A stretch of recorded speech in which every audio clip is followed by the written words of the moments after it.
안녕하세요. 연애고시TV 송미정입니다. 그룹 섹스에 대한 다양한 의견들이 있죠. 자, 현실에서는 어떻게 운영되고 있는지 그 실태를 말씀드려 보겠습니다. 먼저 경험자의 사례부터 시작해 보겠습니다. 호기심에 참여한 의사의 사례입니다. 부부 교환 파티에 참여해 본 경험이 있는 성형외과 전문의입니다. 그 남자는 놀라웠던 그날의 경험을 아직까지 잊지 못하고 있다고 합니다. 한 달에 한 번 정도 경기도 인근의 호젓한 펜션에서 개최되는 그 파티에는 처음 보는 부부나 연인들이 모여서 다른 남자의 여자를 탐하고 있었다고 합니다. 파티에 참여하기까지 개별 면접은 물론 호적 등본 제출까지 했다네요. 일단 검증이 된 후에 만나본 사람들은요, 대부분 우리 사회에서 소위 잘 나간다는 사람들이었습니다. 사업가, 변호사, 의사 등 전문직에 종사하는 사람들이 대부분이었다고 하는데요.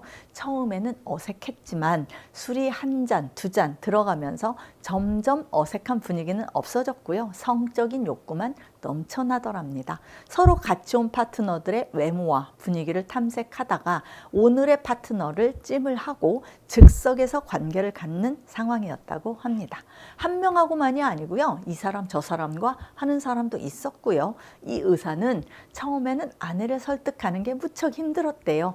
그러니까 부부간 성적인 트러블이 있기는 했지만 부부관계는 썩 나쁘지 않았다고 합니다. 아내는 이런 모임이 있다는 것에 대해서 짐작도 못했는데요. 심지어 자신이 직접 참여한다는 것은 상상도 못했겠죠. 한번 참석해보고 싫으면 절대로 다시 권하지 않겠다라고 다짐을 하고 어렵게 설득해서 파티에 참석했지만 의사는 그 이후 더 이상 가지 못했다고 합니다. 처음 경험해본 아내가 자기는 흥분되기는커녕 너무 어색하고 무서워서 더 이상 가지 않겠다고 했던 겁니다. 아무리 낯선 이하고 관계를 하고 서로 다시 볼 일 없이 즐기기만 하면 된다지만 그 아내인 자신이 보고 있는 상태에서 남편이 다른 여자와 관계를 가지면서 흥분한 모습을 보는 것은 참을 수 없었겠죠.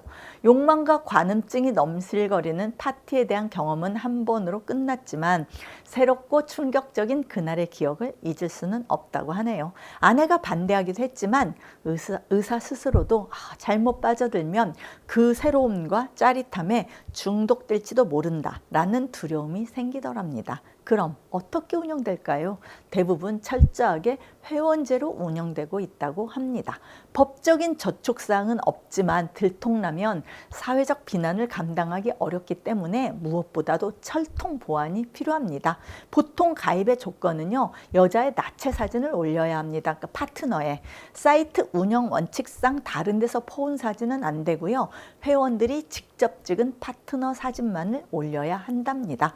여자 사진을 보고 회원들이 댓글을 답니다. 자기 부인이나 연인의 벗은 몸이 다른 남자들의 평가를 받는 것이 싫지 않은 남자들만이 올릴 수 있는 거겠죠. 이곳에 사진을 올리는 남자들은 예쁜 여자와 길을 걸을 때 사람들이 부러운 시선을 보내잖아요. 그럴 때 느끼는 기분과 같다고 합니다. 회원들 대부분은 남자고요. 자신과 배우자의 나이, 키, 몸무게, 신체 사이즈 등을 올립니다. 또 게시글에는 비슷한 커플 원함, 그룹 섹스 경험자 초대, 남자는 땡땡이가 튼실해야 함 등의 구체적인 요구사항도 적는다네요. 회원간 따로 만나서 관계를 하기도 합니다. 회원들은요, 자신이나 파트너를 사진이나 동영상으로 촬영해서 게시판에 올려놓고 상대를 물색합니다. 그러면 이것을 보고 마음에 들면 연락을 주고받은 뒤에 만날 장소를 정하고 2대1 또는 3대1의 형태로 관계를 가집니다. 또 호는방은 말 그대로 남녀가 한데 어울려서 쾌락을 즐기는 건데요. 역시 회원제로 운영되고요. 처음 만난 사람들은 서로에 대해서 아무것도 묻거나 따지지 않습니다. 참석하는 인원입니다. 회원 수와 상관없이 1회 모임 인원은 기본 50명 내외라고 합니다. 너무 많으면 문제가 생길 소지가 있다는 판단 때문입니다. 꾸준히 모임에 참석하는 사람들은 회원의 절반 정도고요. 나머지는 시간이 맞으면 오는 시기라고 합니다. 강제적으로 할 수도 없지만 모두 자신들이 원해서 참석하는 겁니다. 모임 시 관계 매너입니다. 그러니까 마음에 드는 파트너가 있다면 언제든 성관계를 할 수 있지만 상대가 거부할 경우에는 할 수 없습니다. 무엇보다도 상대에 대한 매너를 갖춰야 하는 것이 필수적인 조건이라고 합니다. 예를 들어 마음에 드는 이성에게 접근했는데 그 사람에게 거부를 당했다면 더 이상 대시를 하지 않는 것이 원칙입니다. 그 외에 거의 모든 것이 서로 간 합의만 이루어지면 못할 것이 없습니다. 가장 대표적인 것이 2대1 혹은 2대2도 가능합니다. 이 파티의 특징은 말 그대로 무엇이든 가능하다는 겁니다. 이론상 합의만 되면 1대10도 가능합니다. 서로 간에 연락처를 묻지 않습니다. 서로 간에 연락처를 묻지 않는 것도 기본적인 예의에 속합니다. 따로 만나 불륜으로 발전되는 걸 막기 위한 가장 기본적인 조치라고 보시면 됩니다. 그러나 모임의 남녀가 불륜으로 발전하는 문제는 주최자들이 통제하기 어렵습니다. 따로 만날 마음만 있으면 몰래 핸드폰 번호를 주고받는 것이 어려운 일이겠습니까? 실제로 파티에 참석한 부부들이 불륜 관계로 발전되면서 부부 사이에 깨지는 경우가 굉장히 많습니다. 관전을 허락하는 사람들도 있습니다. 부부나 연인이 자신들의 성관계를 관전하게 하는 겁니다. 자신들이 관계하는 것을 타인이 바라보고 있다는 사실에 흥분을 느끼는 겁니다. 관전을 허락하면서 돈을 요구하는 커플도 있습니다. 대략 비용은 1회 관전에 15만 원에서 20만 원 수준입니다.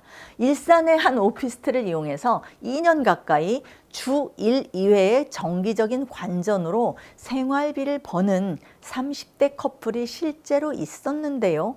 강제성도 없고 몰래 보는 것이 아니라 합의에 의한 것이기 때문에 처벌 조항 역시 없었다고 합니다. 또 관전 마니아도 있습니다. 이런 사람들은 보통 관음증적 성향이 있습니다. 인터넷 카페에는 관전의 세계가 있다고 합니다. 무료도 있고 유료도 있습니다.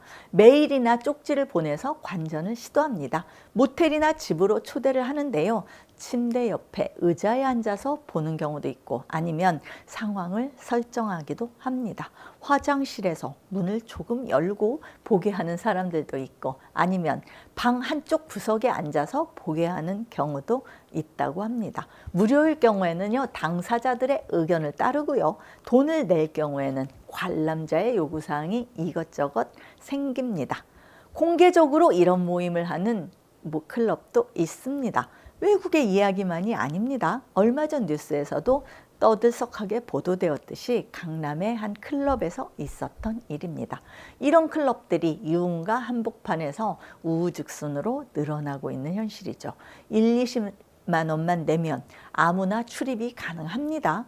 평범하게 살고 있는 우리 같은 대부분의 사람들에게는 별나라의 이야기 같지만 어느 순간 우리 곁에 성큼 다가온 현실이기도 합니다. 욕망의 끝판왕이라고나 할까요? 여러분, 이상 여기까지 전해드렸습니다. 외면한다고 욕한다고 없어지는 현상이 아닙니다. 차라리 저는 우리 사회가 이런 문제에 대해서 공론화하고 법을 제정해야 한다면 법도 제정하길 바라는 마음입니다. 시청해 주셔서 감사드리고요. 송미정의 연애고수 TV였습니다. 좋아요와 구독하기를 꼭 눌러주세요. 안녕히 계세요.